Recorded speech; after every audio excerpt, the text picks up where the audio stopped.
नमस्कार दोस्तों, आप सभी का हमारे YouTube चैनल पर स्वागत है। आज मैं आप लोगों को एक मूर्ख व्यक्ति की कहानी सुनाऊंगी।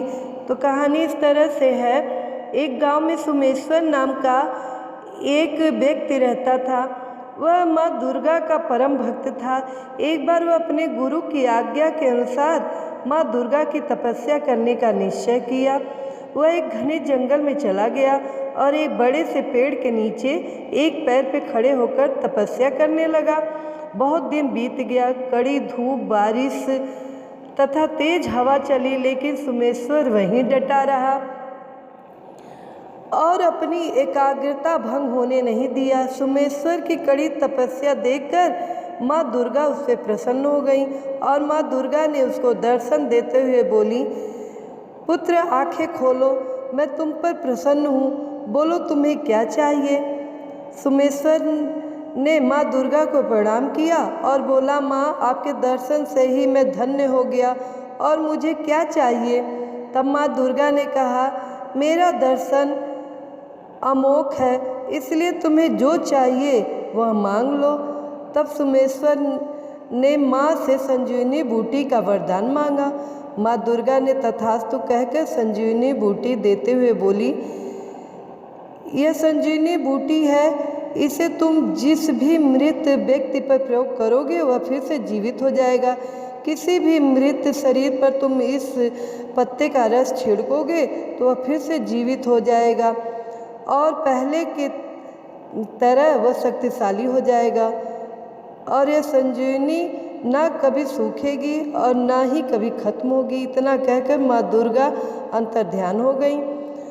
संजीवनी बूटी पाकर सुमेश्वर आनंदित हो उठा और वह अपने गांव की ओर चल दिया। वह रास्ते में यह सोचने लगा कि संजीवनी की सहायता से मैं मृत्यु पर विजय प्राप्त कर सकूंगा और अब से गांव के किसी भी घर में दुख नहीं होगा।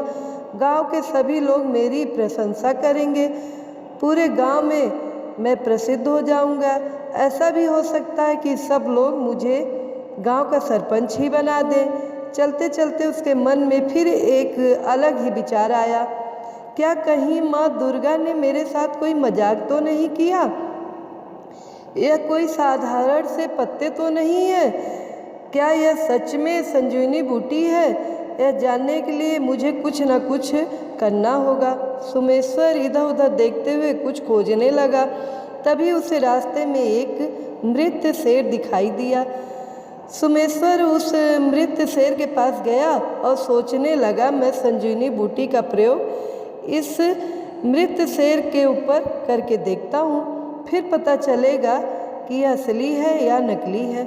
सुमेश्वर ने उस संजीवनी बूटी के पत्ते को हाथ से मसलना शुरू किया। उसने बिना कुछ सोचे समझे उन पत्तों से निकला हुआ रस शेर के ऊपर छिड़क दिया। उस पत्ते का रस मृत शेर के शरीर पे पड़ते ही वह जीवित हो गया। सुमेश्वर तो बहुत खुश हुआ और बोला, यह तो सच में संजीवनी बूटी है। शेर बहुत बूढ़ा था और शिकार न मिलने के कारण भूख से मर गया था। संजीवनी के कारण वह न केवल जीवित हुआ बल्कि पहले से ज़्यादा शक्तिशाली हो गया। जीवित होते ही शेर ने जोर से दहाड़ मारी, जिससे सुमेश्वर डर गया और बोला, यह मैंने क्या कर दिया? शेर को जीवित कर दिया, अब तो मेरी खैर नहीं।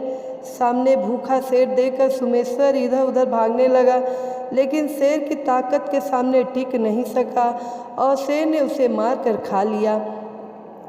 दोस्तों, इस कहानी से हमें यह सीख मिलती है कि हम सभी को कोई भी काम करने से पहले उसके परिणामों के बारे में सोच विचार कर लेना चाहिए।